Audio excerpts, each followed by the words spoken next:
Right. Today we are looking at the Oppo Watch X2.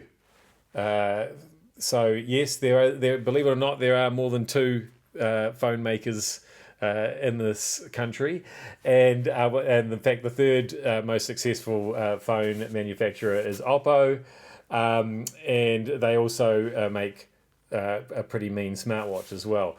How stoked was I when my review unit arrived and it was Summit Blue. It also comes, this is in a hybrid leather strap. I mean, that's got to be one of the best looking smartwatches going. I would probably wear that if all it did was just tell the time, because it looks so good. But it does a lot more than that. It also comes with a black fluoro rubber. Is that what they call it? A rubbery black strap, which is very comfortable. But yeah, let's be honest, a bit boring. So I'm stoked about this blue one. And in fact, I've got the Radio Awards tonight, so I'll be wearing that with my blue suit. It'll look fantastic. Now, being a Wear OS device, it means you've got access to probably a bigger selection of faces than any other smartwatch out there. So I've got this cool one that's got this animation going, and the second hand goes around. And I can customize that background color to a color of my choice. But yeah, there are hundreds, if not thousands, of watch faces for Wear OS watches out there.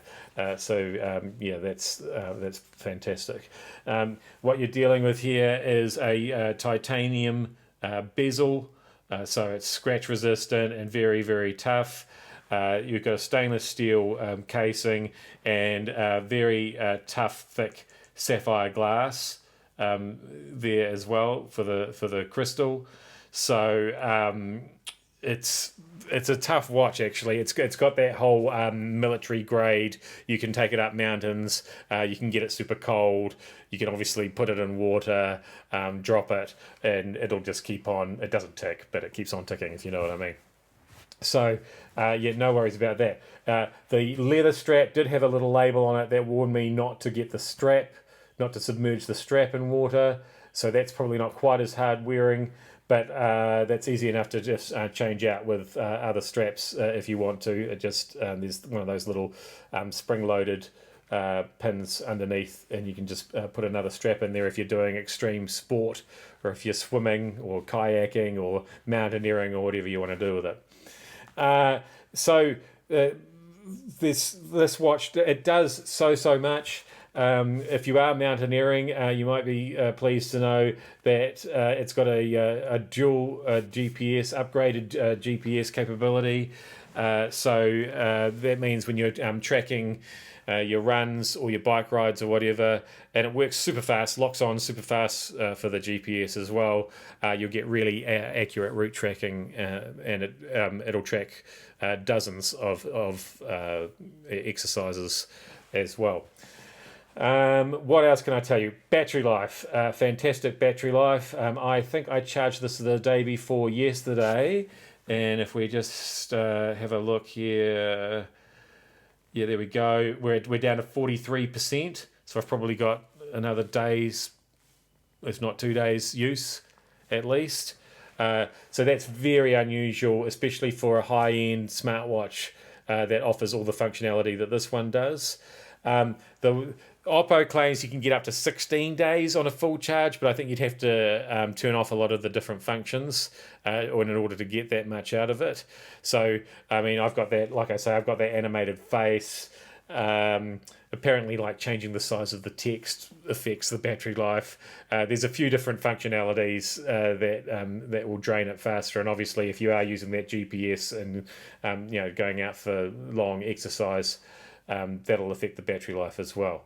But it doesn't take very long to charge up. Comes with its own charging cradle, of course.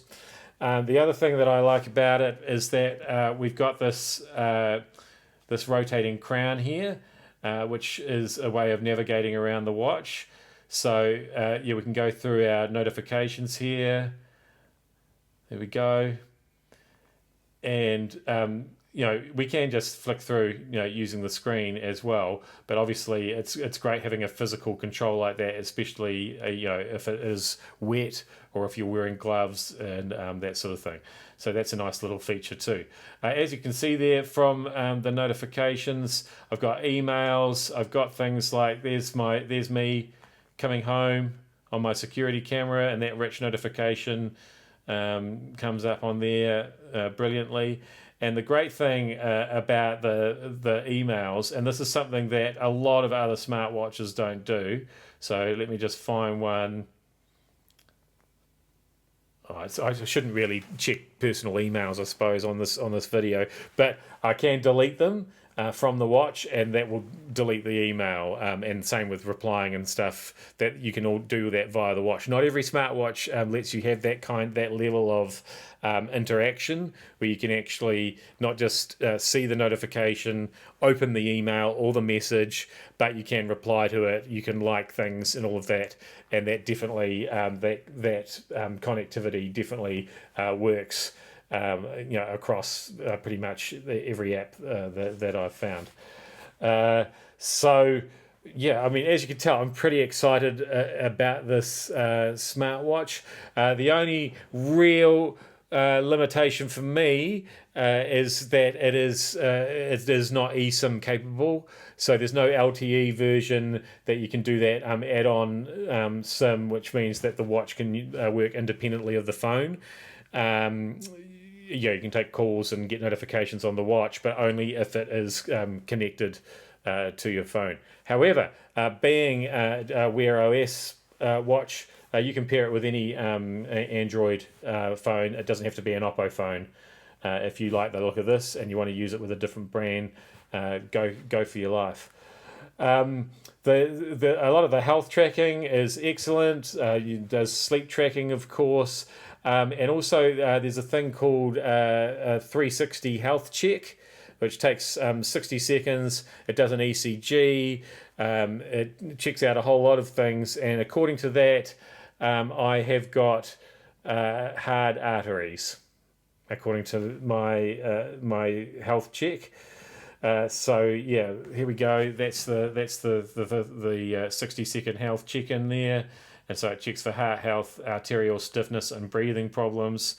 And basically you just put your finger on the button and it monitors all those things there that you can see on the screen. And yeah, last time I did it, based on those 3 health risks and 7 health indicators, arterial stiffness is what needs attention. So my blood vessels are hard, indicating a risk of cardiovascular disease, which is probably why I take all those pills every morning. So it's kind of a good news, bad news story as far as that goes. But it's mostly good news with this watch. I thoroughly recommend it. At about, I think it's about $650, which is right at the sort of the lower end of the band for a premium smartwatch. And as you can see, it really has pretty much all the functionality of those big 2 brands. I love it.